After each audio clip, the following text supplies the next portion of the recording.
ಏನು supreme court ಆದೇಶ ಕೊಟ್ಟಿದೆ ಆ ಪ್ರಕಾರ ಮಾಡ್ತೀವಿ.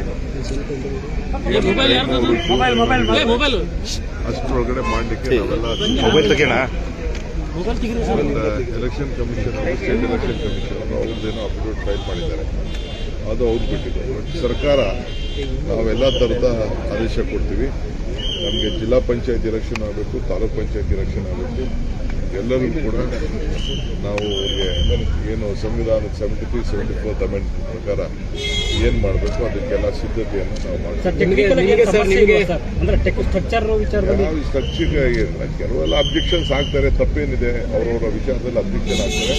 ಅದಕ್ಕೊಂದು ಸಮಿತಿ ಇದೆ, ಆ ಸಮಿತಿ ಏನು ತೀರ್ಮಾನ ಮಾಡಬೇಕು ಮಾಡ್ತಾರೆ. ನಮ್ಗೇನು ತರಲ್ಲ, state election commission election conduct ಮಾಡೋದು, ಅವ್ರಿಗೂ ಇನ್ಸ್ಟ್ರಕ್ಷನ್ ಕೊಟ್ಟಿದ್ದೀವಿ, ವಿ ಆರ್ ರೆಡಿ ಅಂತೇಳಿ. ಅವ್ರೇನು ಟೈಮ್ ಲೈನ್ ಇತ್ತು ಆ ಟೈಮ್ ಪ್ರಕಾರ ಏನು ಬೇಕೋ ನಾವು ಮಾಡಿದ್ದೀವಿ ಅಷ್ಟೇ.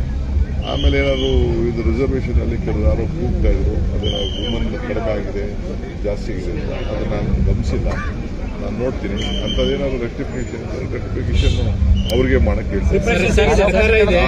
ನಾವೇನು ಇಂಟರ್ಫಿಯರ್ ಅಂತೂ ಕಾಲಾವಕಾಶ ಕೇಳ್ತೀರಾ ಸರ್? ಎಂತಕ್ಕೆ ಇದು ಎಲೆಕ್ಷನ್ ಇಲ್ಲ ನಾವು ಕಾಲ ಈಗ ಸರ್ಕಾರ ಇದೆ, ತಾವು ಬೆಂಗಳೂರು ಡೆವಲಪ್ಮೆಂಟ್ ಮಿನಿಸ್ಟರ್, ನಿಮ್ಗೆ ಚಾಲೆಂಜ್ ಇದೆ ಸರ್ ಈ ಸರಿ ಎಲೆಕ್ಷನ್? ಏನ್ ಚಾಲೆಂಜ್ ಇದೆ? ನನ್ನ ಡ್ಯೂಟಿ ಎಲೆಕ್ಷನ್ ಮಾಡೋದು, ನನ್ನ ಡ್ಯೂಟಿ ಕಾರ್ಯಕರ್ತರಿಗೆ ಅಧಿಕಾರ ಕೊಡೋದು, ಹೊಸ ನಾಯಕರುಗಳನ್ನ ತಯಾರು ಮಾಡ್ತಾ ಇದ್ದೀವಿ.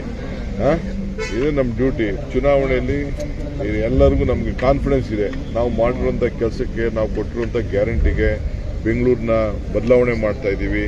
ಇದೆಲ್ಲ ಕೂಡ ನನಗೆ ಗ್ಯಾರಂಟಿ ಇದೆ, ಜನ ನನಗೆ ವಿಶ್ವಾಸ ಕೊಡ್ತಾರೆ. ನಾವು 5 ಕಾರ್ಪೊರೇಷನ್ ಗೆಲ್ತೀವಿ. ಬಿಜೆಪಿ ಜೆಡಿಎಸ್ ಫ್ರೆಂಡ್ಲಿ ಫೈಟ್ ಅಂತ ಹೇಳ್ತಾರೆ. ಅವ್ರು ಏನ್ ಬೇಕಾದ್ರು ಮಾಡ್ಕೊಳ್ಳಿ, ಜೊತೆ ಯಾರು ಇರಲಿ, ಬೇರೆ ಯಾರು ಮಾಡ್ಕೊಳ್ಳಿ, ಏನ್ ಬೇಕಾದ್ರು ಮಾಡ್ಕೊಳ್ಳಿ. ನಮಗೆ ಒಂದೇನಾದ್ರು ನನ್ನ ಅಭಿಪ್ರಾಯ, ಒನ್ಸ್ ಫಾರ್ ಆಲ್ ಅವರಿಬ್ರು ಜೊತೆಗೆ ಒಟ್ಟಿಗೆ ಫೈಟ್ ಪಾರ್ಲಿಮೆಂಟಲ್ಲಿ ಹೆಂಗೆ ಮಾಡಿದ್ರು ಹಂಗೆ ಅಸೆಂಬ್ಲಿ ಇದು ಎಲ್ಲ ಮಾಡಿಬಿಟ್ರೆ ನಮಗೆ ಒಳ್ಳೇದು. Straight fight is more important than a triangle fight.